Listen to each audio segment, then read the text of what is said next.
Market లోకి కొత్త scam వచ్చింది. అదే కాల్ మెర్జింగ్ స్కామ్. ఆ స్కామ్ ఎలా జరుగుతుందో ఇప్పుడు చూద్దాం. హలో హలో, కౌశిక్ అన్న మాట్లాడేది?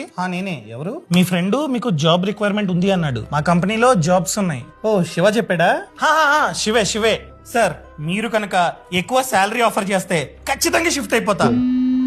ఆగండి, ఏదో కొత్త నంబర్ నుంచి కాల్ వస్తుంది. మీ ఫ్రెండ్ శివ అనుకుంటా కాలు. ఈ కాల్ కి మెర్జ్ చేయండి, జాబ్ డీటెయిల్స్ అని చెప్తా. సర్లే, మెర్జ్ చేద్దాం. Your OTP is 5791. Yes. అదేంటి అకౌంట్ లో ఉన్న డబ్బు అంతా కట్ అయిపోయింది? అయ్య బాబోయ్! ఇక్కడ స్కామరు మీతో కాల్ లో ఉన్నప్పుడే మీ బ్యాంక్ అకౌంట్ నుంచి ట్రాన్సాక్షన్ చేస్తాడు. ట్రాన్సాక్షన్ చేస్తూనే ఓటీపీ వయా ఫోన్ కాల్ ని క్లిక్ చేస్తాడు. వెంటనే మీ నంబర్ కి కాల్ వస్తుంది. స్కామర్ ఏమంటాడు? మీ ఫ్రెండే మెర్జ్ చెయ్యి కాల్ అంటాడు. మనం చేసేస్తాం. వెంటనే ఓటీపీ ఆ కాల్ లో చెప్తుంది సిస్టమ్. సో వెంటనే నోట్ చేసుకుంటాడు. అంతే, మీ బ్యాంక్ అకౌంట్ లో ఎంతైతే డబ్బు ఉందో అది స్వాహా. సో ఇలాంటి స్కామ్లు రీసెంట్ గా ఎన్నో జరుగుతున్నాయి. సో ప్రతి ఒక్కరికి ఈ రీల్ ని షేర్ చేయడం అస్సలు మర్చిపోకండి.